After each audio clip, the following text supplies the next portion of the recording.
Hi friends, ನಾನಿವಾಗ ನಿಮ್ಮನ್ನು ಕರ್ಕೊಂಡು ಬಂದಿರೋದು ಧರ್ಮಸ್ಥಳದ ಹತ್ತಿರನೇ ಇರುವಂತಹ ಮಂಜುಷಾ ಕಾರ್ ಮ್ಯೂಸಿಯಂ, ವಸ್ತು ಸಂಗ್ರಹಾಲಯ ಮ್ಯೂಸಿಯಂ ಇದಾಗಿದೆ. ನೋಡಿ, ನೀವಿವಾಗ ನೋಡ್ತಾ ಇರೋದು ಫ್ರಂಟ್ ವ್ಯೂ. ಎಂಟ್ರನ್ಸ್ ಆಗ್ತಾ ಬಂದ್ವಿ. ಇದು ವಸ್ತು ಸಂಗ್ರಹಾಲಯದ ಮುಖ್ಯ ದ್ವಾರ. ಪಾದರಕ್ಷೆಗಳನ್ನು ಹೊರಗೆ ಬಿಟ್ಟು ಈಗ ಮುಂದೆ ಸಾಗ್ತಾ ಇದ್ದೀವಿ. ಬನ್ನಿ, ನಾನಿವಾಗ ಮ್ಯಾಪ್ ವ್ಯೂ ತೋರಿಸ್ತೀನಿ ನೋಡಿ. ನೀವಿವಾಗ ನೋಡ್ತಾ ಇರೋದು ಮ್ಯಾಪ್ ವ್ಯೂ ಆಗಿರುತ್ತೆ. ನಾವಿವಾಗಿರೋದು ಇಲ್ಲಿ ನೋಡಿ, ತೋರಿಸ್ತೀನಿ. ಹಿಯರ್ ನೋಡಿ, ಇಲ್ಲಿರೋದು ನೀವಿವಾಗ. ಬನ್ನಿ, ಮಂಜುಷಾ ವಸ್ತು ಸಂಗ್ರಹಾಲಯದ ಬಗ್ಗೆ ಇನ್ಮೇಲೆ ತಿಳ್ಕೊತಾ ಹೋಗೋಣ ಒಂದೊಂದಾಗಿ. ನಾವು ವಿಡಿಯೋ ಮಾಡ್ತಾ ಒಳಗಡೆ ಬಂದೇ ಬಿಟ್ವಿ.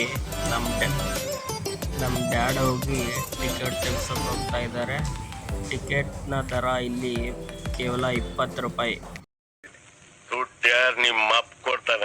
ಇಲ್ಲಿನ ಸಂಗ್ರಹಾಲಯಕ್ಕೆ ಹೋಲಿಸಿದ್ರೆ 20 ರೂಪಾಯಿ ಏನೂ ಅಲ್ಲ ಅನ್ಕೊತೀನಿ. ಯಾಕಂದರೆ ಅಷ್ಟು ಮಾಹಿತಿ, ಅಷ್ಟು ಶಿಲ್ಪಕಲೆಗಳ ವಿವಿಧವಾದಂತಹ ಅಪರೂಪದ ಕಲೆಕ್ಷನ್ಗಳು ಸಹ ಇಲ್ಲಿವೆ. ನೀವು ನೋಡಿದ ಮೇಲೆ ಗೊತ್ತಾಗುತ್ತೆ. ಬನ್ನಿ ಹೋಗೋಣ. ಇವಾಗ ನಾವು ticket ತೆಗೆಸ್ಕೊಂಡಿದ್ದಾಯಿತು. Manjusha museum doctor Veerendra Heggade ಅವರ ಸ್ಥಾಪಿತವಾಗಿದೆ.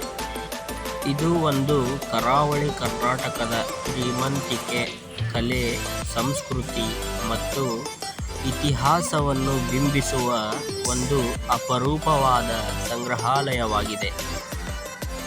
ಇಲ್ಲಿ ಕ್ರಿಸ್ತಪೂರ್ವ 1ನೇ ಶತಮಾನದ ನಾಣ್ಯಗಳಿಂದ 6000ಕ್ಕೂ ಹೆಚ್ಚು ತಾಳೆಗರಿಗಳ ಹಸ್ತಪ್ರತಿಗಳು ಇಲ್ಲಿವೆ. ನಮ್ಮ ಹಿಂದ್ಗಡೆ ಕಾಣ್ತಿರೋದೇ ವಿಂಟೇಜ್ ಕಾರ್. ಹಾಗೆ ಧರ್ಮಸ್ಥಳದ ವೀರೇಂದ್ರ ಹೆಗ್ಗಡೆಯವರು 50 ವರ್ಷಗಳ ಹಿಂದಿನಿಂದ ಈ ಕಲಾಕೃತಿಗಳನ್ನು ಕಲೆ ಹಾಕುತ್ತಾ ಬಂದಿದ್ದಾರೆ. ಹಾಗಾದರೆ ನೀವೇ ನೋಡಬಹುದು, ಈ ಕಲಾಕೃತಿಗಳ ಮೇಲೆ ಹಾಗೂ ಇತಿಹಾಸದ ಮೇಲೆ, ಹಳೆಯದಾದಂತಹ ಇತಿಹಾಸದ ಮೇಲಿನ ಪ್ರೀತಿ ಮತ್ತು ಹಳೆಯದಾದಂಥ ಇತಿಹಾಸದ ಬಗ್ಗೆ ಪ್ರೀತಿ ಇದೆ ಎಂದು ನಿಮಗೆ ಈ ಮ್ಯೂಸಿಯಂ ಒಳಗಡೆ ಎಂಟರ್ ಆದಮೇಲೆ ನಿಮಗೆ ಅರ್ಥ ಆಗುತ್ತೆ ಅನ್ಕೊತೀನಿ. ಹೀಗೆ ತೋರಿಸ್ತಾ ಇದ್ದೀನಿ ನೋಡಿ. ಇವಾಗ ನೀವು ನೋಡ್ತಾ ಇರೋದು ಮಂಜುನಾಥ ಸ್ವಾಮಿಯ ಒಂದು ಚಿತ್ರಣ. ಹಾಗೆ ಒಳಗಡೆ ಹೋಗೋಣ ಬನ್ನಿ.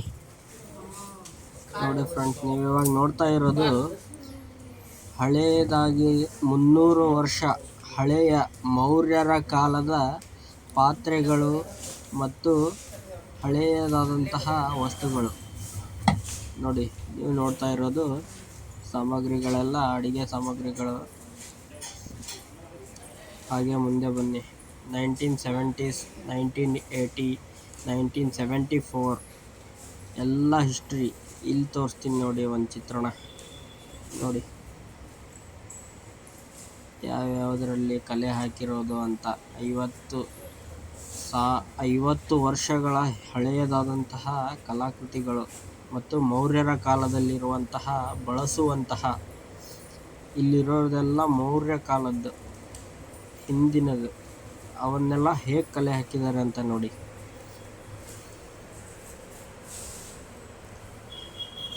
ಮುನ್ನೂರು ವರ್ಷಗಳ ಹಿಂದಿನದು ತುಲಾಭಾರ ಮಾಡುವಂತಹ ಒಂದು ತಕ್ಕಡಿ ನೋಡಿ. ಪೂಜಾ ಸಾಮಗ್ರಿಗಳು ನೆಕ್ಸ್ಟ್ ಬರೋದು ಇವಾಗ.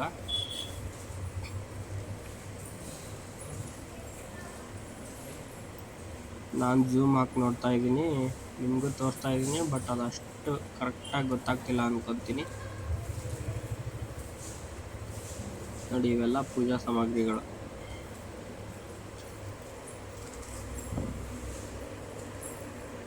ನೋಡಿ, ಹಳೆಯದಾಗಿ ಅವರು ಯೂಸ್ ಮಾಡ್ತಿರುವಂತಹ ಹಳೆಯ ಪಾತ್ರೆಗಳು.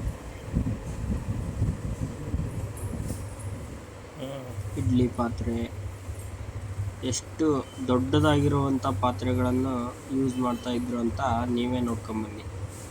ಒಳಗಡೆ ಹೊರಗಡೆ ಯಾವ ಥರ ಎಷ್ಟು ದಪ್ಪವಾಗಿದ್ದವು ಅಂತ. ನೋಡಿ, ವೀರೇಂದ್ರ ಹೆಗ್ಗಡೆ ಅವರ ಪ್ರತಿಮೆ. ನಮ್ಮಮ್ಮ ಪೋಸ್ ಕೊಡ್ತಾ ಇವ್ರೆ. ಅದ್ರ ಮುಂದ್ಗಡೆ ನಿಂತ್ಕೊಂಡು ಬಸವಣ್ಣನಿಗೆ ಒಂದು ಮಂಟಪ, ಹಾಗೆ ಪಾತ್ರೆ ಒಳಗಡೆಯಿಂದ ವ್ಯೂ ತೋರಿಸಿದ್ದೀನಿ. ನೆಕ್ಸ್ಟ್ ಬನ್ನಿ. ಪಾತ್ರೆ ಇದು ತಗಡು ಪಾತ್ರೆ,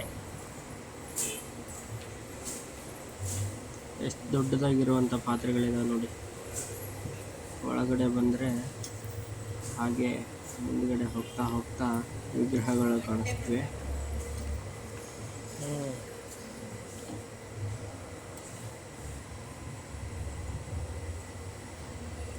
ಗಂಟೆ ನೋಡಿ, ಇದು ಕೂಡ ಹಳೆಯದಾದಂಥ ಗಂಟೆ.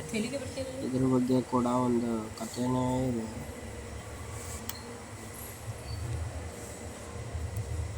ಇವೆಲ್ಲ ಪೂಜಾ ಸಾಮಗ್ರಿಗಳು ನೀವು ನೋಡ್ತಾ ಇರೋದು.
Got a few more on the way. Got a couple more on the way. Got a couple more on the way. I can feel a good time coming. City on and popping, yeah, I pull up when I'm summoned. Party never stopping, we gon' give them what they wanted. It's a line outside, let them in if they want it. Ay, party people on the left side, come on. Party people on the right side. Man, it's kinda feeling like a fire in the building. We gon' tear it up as soon as we get inside. It's a jam, party going up to the.